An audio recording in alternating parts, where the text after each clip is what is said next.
Yo, yo, yo, yo, yo, yo, yo. Yo, yo.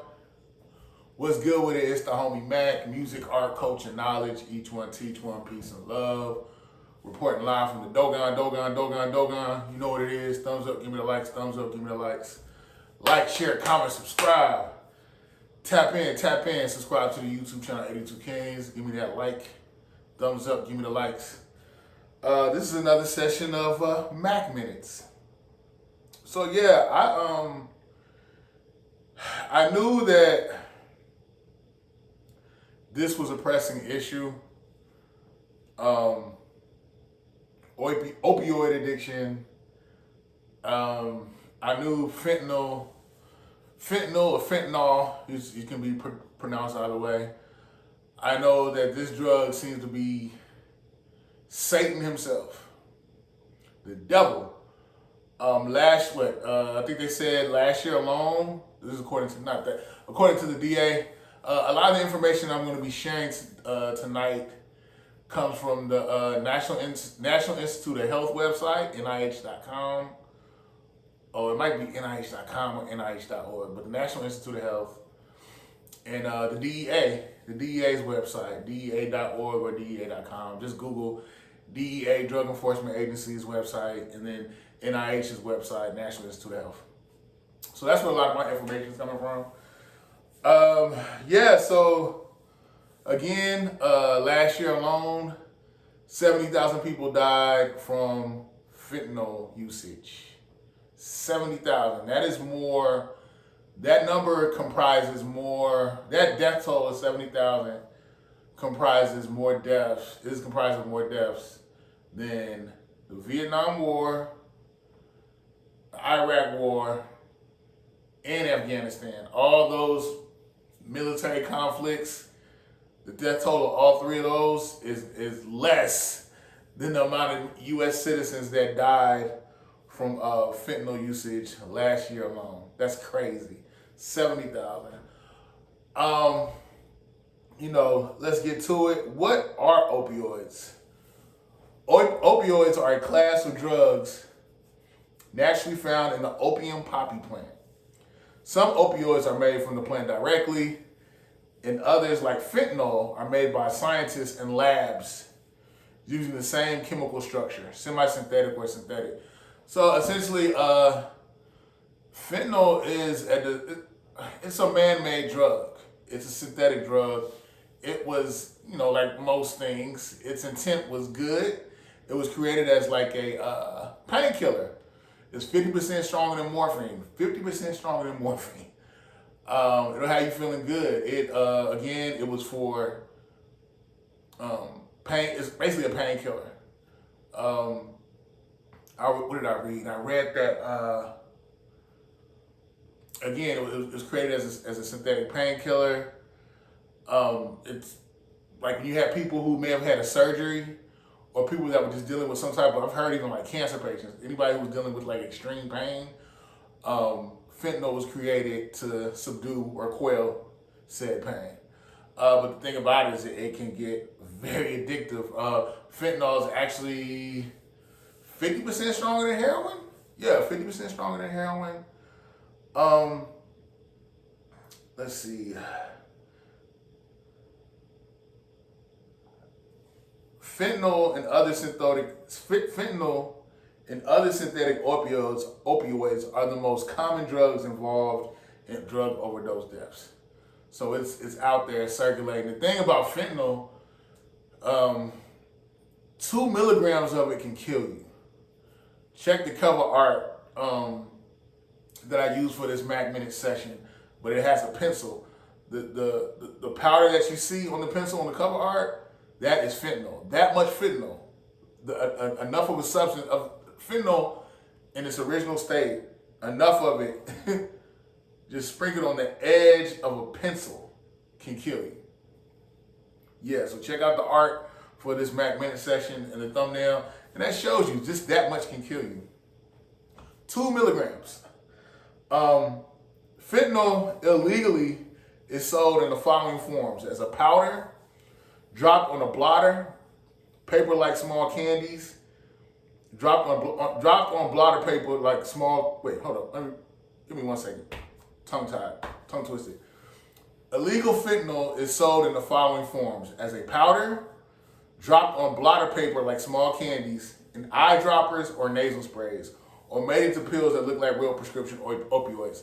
That's another thing. Like, whatever, it's like, imagine watching a movie. You're watching it two-dimensionally.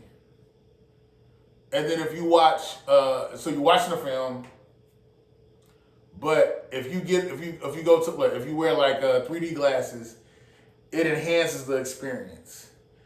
3D, the screen jumps out at you, you're more engaged.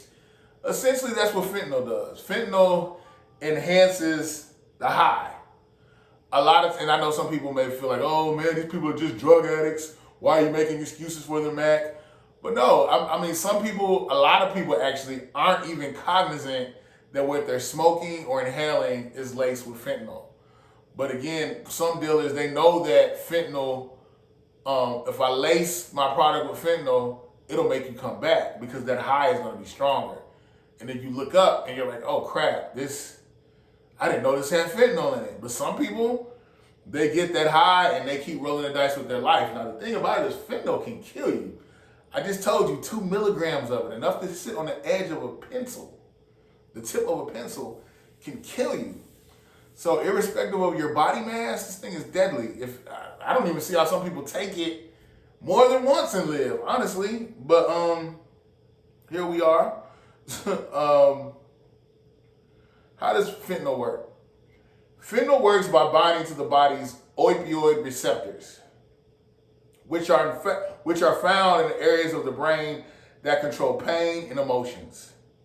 Its effects include extreme happiness, drowsiness, nausea, confusion, constipation, sedation, tolerance, addiction, respiratory depression, and the rest.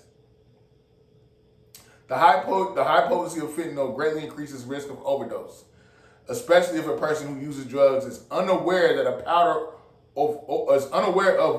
what that powder or pill contains in it. They can underestimate the dose of opioids they're taking, resulting in overdose. And then that's the thing, when you develop a tolerance for certain things, you want to take more of it or you want a stronger high. So, like, again, I think a lot of people don't know it's laced with fentanyl, but then there are people who do know and they still take it. I know they say, I know a nurse in Philadelphia, she was telling me how you need, like, a nurse has to walk around, like, this opioid addiction is so strong, this fentanyl thing is so real. Nurses have to walk around with a can of Narcan. Narcan doses are known to basically resuscitate people or help them overcome, I guess what's the term I'm looking for? Basically help them survive. If somehow they're having an episode from taking the fentanyl, it helps them survive, the Narcan. But sometimes Narcan isn't even enough. You're really rolling the dice taking this stuff. Let's see.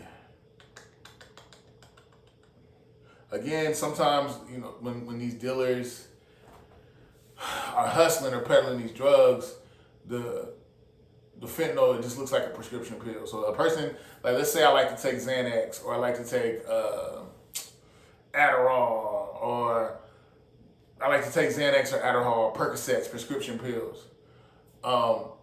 I can go to the dealer thinking, okay, I am buying these pills I am buying this specific pill. Percocet, Xanax, Adderall. I'm just buying the pill. Not knowing, but the thing is, the way that the pills are made, they look like prescription pills. So the person is thinking, I'm just taking a prescription pill to get my kicks or get my high. But they don't know that prescription pill is laced with fentanyl. And it's designed to look like it's a regular prescription pill, but it's laced. That's why, like, a lot of these people that are out here popping pills, you want to steal your grandmother's prescription medication, or I don't even want to say that. Just a lot of people that are out here popping pills in general. You're rolling the dice. If you're buying stuff, if you're not buying it directly from the pharmacy, or it's not a prescription, and someone is selling it to you on the street, you are rolling the dice. Because I know there's a class I'm going to have to take called pharmacology Pharmacology essentially, it talks about the weighting of drugs, how to weigh them, how to cut them. And this is for legal use, by the way. And my thing is, a lot of these people on the street, they're not trained on knowing how certain body mass, how a certain amount of body mass is needed for a dosage, how much is too much. They don't know that stuff. They're just cutting this stuff up, you know. So it's dangerous. Let's see. They said fentanyl has become the leading cause of death in Americans ages 18 to 45. In 2022, fentanyl became the leading cause of death in Americans ages 18 to 45. In 2019, prescription opioids accounted for a 44% decrease in labor activity by men. And now this is a real tragic stat right here. They're saying 22 people U.S. citizens now, ages 14 to 22, die from fentanyl use a week. 22 people. I know that I chopped that up. Let me be a little bit more smoother with that. This is a fact. 22 people, ages 14 to 22, die from fentanyl use a week. Let me repeat that. 22 people, ages 14 to 22, die from fentanyl use a week. That's like a graduating class. You know, that many people, 22. I mean, you add that up in a month, that's a graduating class. 90% of fentanyl comes into America via China through Mexico. China produces the precursor chemicals, and it is fully manufactured in Mexico by cartels, specifically Sinaloa and Jalisco. Yeah, so and they're actually saying that India is emerging as a source for finished fentanyl powder and fentanyl precursor chemicals. So, yeah, this is me personally. It's like Dr. Amos Wilson said, any problem that persists in this country, you have to see who benefits from it. Who's benefiting from the sale of fentanyl? Who's benefiting from it? Is it the justice system by arresting people? Is it, somehow pharmacies? But the thing is, it's not coming. I mean, you may have some people that legally. Let me take that back. Yeah, you may have some people who give prescriptions. They're pharmacists, they're doctors, like they're doing things legally. But sometimes, even if you're doing it legally, somebody figures out a way to intercept it. So I don't want to sit here and say, oh, well, the big pharma is the cause of this. Some people are saying that, specifically in China. They're saying that the issue with fentanyl use in America is our laws are too lax. Our borders are not secure enough. And we're not doing enough to stop the promulgation of fentanyl, opioid usage. Yeah. So I guess that is something to consider. As far as our bureaucracy and our policy, are we taking enough stand to stop drugs from coming into this country? I'm somewhat of a conspiracy theorist. I won't say this is all protracted, it's calculated, but it does make me wonder, like I said, like Dr. Amos Wilson said, if you want to get to the root or understand any problem in this country, look to see who benefits from it. So somebody's making money off of all these deaths. Somebody is. And me personally, I feel like, America, I grew up in the crack era. I was born in the crack era. I had family members that were addicted to crack. I've seen crack literally ravage the neighborhood. And there were, the whole war on drugs. We just throw the book at you. A lot of black people got, and then what? If you took powder cocaine as opposed to rock cocaine, if you took rock cocaine, you got more time. I forgot there was a law. They made it. There was a law in New York that created it, but they basically were saying you got more time for rock cocaine as opposed to powder cocaine. And that really, the war on drugs is a war on poor people. become even more specifically a war on black people. And I'm a firm, and it's like drug addiction was criminalized in the 80s and 90s, early 2000s. But it's like now, I think we're showing more compassion towards drug usage. And my theory behind that is, nothing changes in this country until nothing changes in this country as far as policy until it negatively impacts the quality of life of wealthy white people. It's one thing if you got poor white folks doing it. It's one thing if you got black people doing it, Latino people doing it, poor blacks and Latinos. It's whatever. But the second that the CEO of whatever whatever insert company, that billionaire, that multimillionaire that's making all that money, the second that the white man that is the CEO of a particular company that's making a lot of money, that's wealthy, the second that his son or his daughter gets ravaged by addiction, now there's this big cry for help and let's hold hands and walk this out. So yeah, I do feel like, again, I'll reiterate, I do feel like things don't really necessarily change until it impacts the quality of life of wealthy white people. Because now, addiction is a medical condition. We're showing more compassion, not necessarily towards dealers, but definitely users. Because I don't know how they're doing it, but I know when Mac Miller died, they were able to trace where his point of contact with the drug dealer that sold him the drugs, and he got arrested. They're throwing a lot of time at people for distribution of synthetic drugs, opioids, fentanyl. Again, and as they should. I mean, you're destroying lives.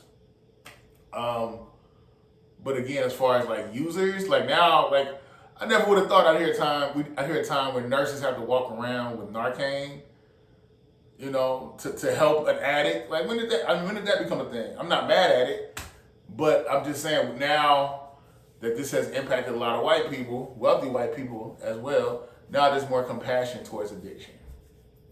Go figure. I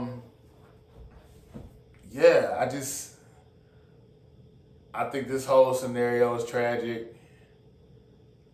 A lot of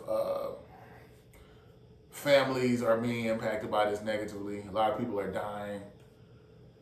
And the thing is, and I'm going to talk about hip hop briefly. It's weird how hip hop music went from glorifying the dealer to now glorifying the user. I think it was what was it? Most Def had a line where he said hip hop went from selling crack to smoking it, and that just speaks to just drug addiction. Yeah, I mean now it's cool to be a junkie, and I don't understand that. I don't think it's cool to be dependent on a source, outside of God and family to sustain yourself day to day. I have compassion for addicts because at its core, I realize it's escapism. Some people just want to feel good. Some people want to, they're struggling internally and they're dealing with a lot of pain emotionally, and it's an escape. So they do drugs. But the thing is, the second that you develop a drug addiction, you eviscerate your soul. You destroy yourself from within. And it's funny, when I was a little kid, I used to be like, dang, why they keep pushing this DARE thing on us. Don't do drugs. But no, I think, again, you implode with drug usage. A lot of people that are homeless, a lot of people that are, that you may see walking down the street talking to themselves, and they look unkempt. A lot of that is just due to drug usage. There are some people that do have mental health issues, but it's compounded with drug usage, and it just makes it worse. Yeah, I hope that makes sense. But it's the homie Mac, man. Each one teach one, peace and love. Signing out from the Dogon. Each one teach one. Thumbs up, give me the likes. Thumbs up, give me the likes. Like, share, comment, subscribe. Subscribe to the YouTube channel 82 Kings. It's the homie Mac, man. I'm out.